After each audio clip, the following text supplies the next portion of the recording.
The new teacher, a kind teacher, starts work at a small school.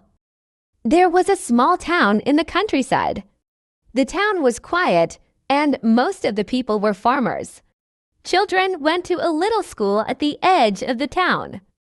The school had only 6 classrooms, a playground, and a small garden with flowers. The children were happy, but sometimes they felt the lessons were difficult. One bright morning, the children heard some news. A new teacher was coming to their school. Some of the children were excited. Some of them were nervous. They wondered, will the new teacher be kind?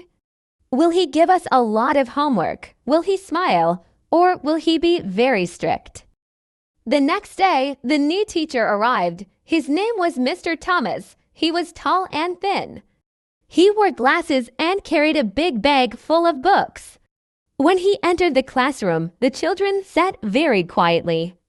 They wanted to see what kind of teacher he was. Mr. Thomas smiled warmly and said, "Good morning, everyone. My name is Mr. Thomas. I am very happy to meet you. This is my first day in this school, and I hope we will learn many things together." The children looked at each other. His voice was soft, and his smile was gentle. They felt a little more relaxed. One boy, Ali, raised his hand and asked, "Sir, do you like children?"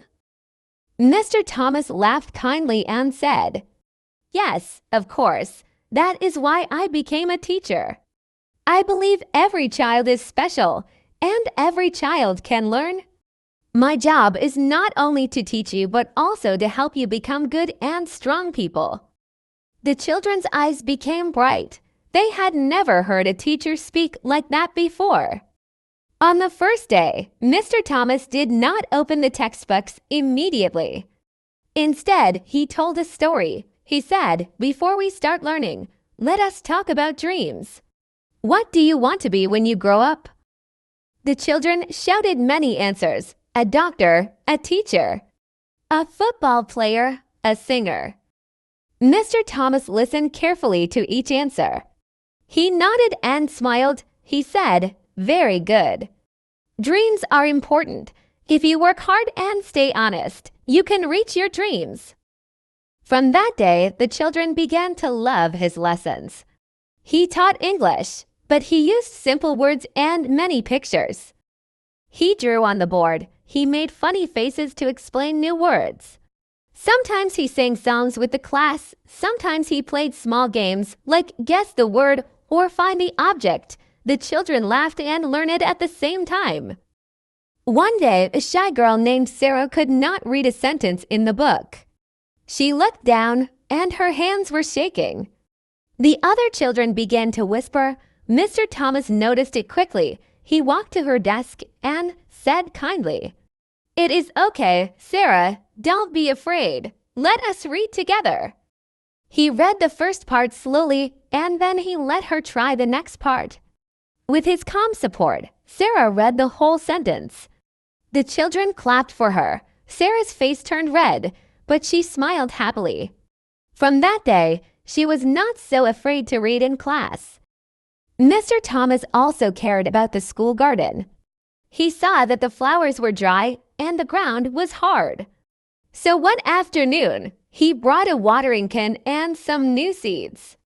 He invited the children to help him. Together, they planted flowers and watered the garden. As they worked, he said, "Just like these flowers, you also need care, kindness, and patience to grow." The children loved that lesson. They began to take turns watering the garden every morning. Slowly, the flowers started to bloom, and the school became more beautiful. Not everything was easy, of course. Some children liked to make noise. Some children were lazy and did not want to do homework. But Mr. Thomas never shouted at them. Instead, he spoke calmly and said, "I know you can do better. I trust you." The children respected him. Even the naughty ones began to change. They wanted to make him proud. One rainy day, the children came to school wet and cold. Mr. Thomas noticed this. He said, "Let us not start with books today." Let us start with a warm story. He told them about his childhood, how he also walked to school in the rain, and how his teacher once gave him a dry towel.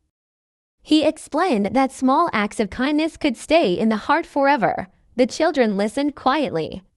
Some of them even imagined becoming kind teachers in the future, just like him. As months passed, the small school became full of energy and joy. Parents noticed that their children were more excited to go to school every morning. They saw their children reading better, speaking more confidently, and even helping each other at home. One evening, the parents decided to visit the school. They wanted to meet the new teacher. They thanked Mr. Thomas for his hard work. One mother said, "My son never wanted to read before. Now he reads every night.